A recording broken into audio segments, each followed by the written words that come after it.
UNBK tingkat SMP dimulai serentak pada Senin pagi. Di Kabupaten Kelungkung, pelaksanaan ujian sempat terhambat lantaran terjadi gangguan pada jaringan server komputer. Senin pagi, pelaksanaan UNBK tingkat sekolah menengah pertama digelar serentak. Di SMP Negeri 1 Semarapura Kelungkung, pelaksanaan UNBK sempat terhambat lantaran jaringan server komputer mengalami gangguan selama beberapa menit. Gangguan bermula ketika siswa tengah mengerjakan soal, kemudian muncul tanda logout. Meski akhirnya kembali normal, namun para siswa sempat merasakan panik. Enggak sampai lama-lama, ada semenitan langsung ditangani. Oh gitu, berarti gangguan bentar langsung dan ya. Sempet panik deh waktu gangguan itu? Pertamanya panik, habis itu yang keduanya enggak begitu.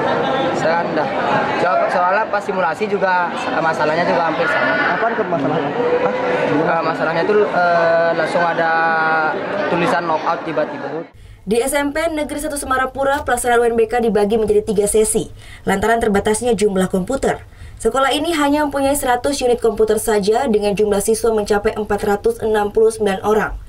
Minimnya jumlah komputer tersebut membuat sebagian siswa terpaksa membawa laptop dari rumah.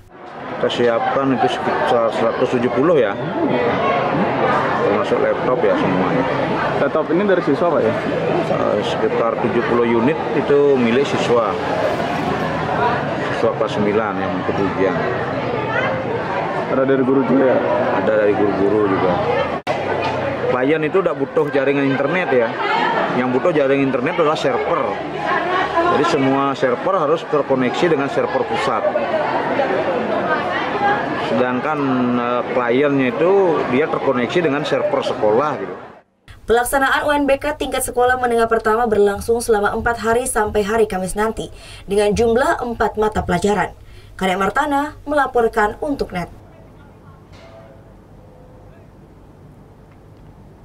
Oh yang beneran? Iya, oke. Nah, udah kan nonton beritanya? Jangan lupa di subscribe, di like, dan juga di komen ya akun YouTube dari Net Bali. Terima kasih udah subscribe. Yang belum, jangan sampai lupa di sebelah sini nih. Tetap subscribe.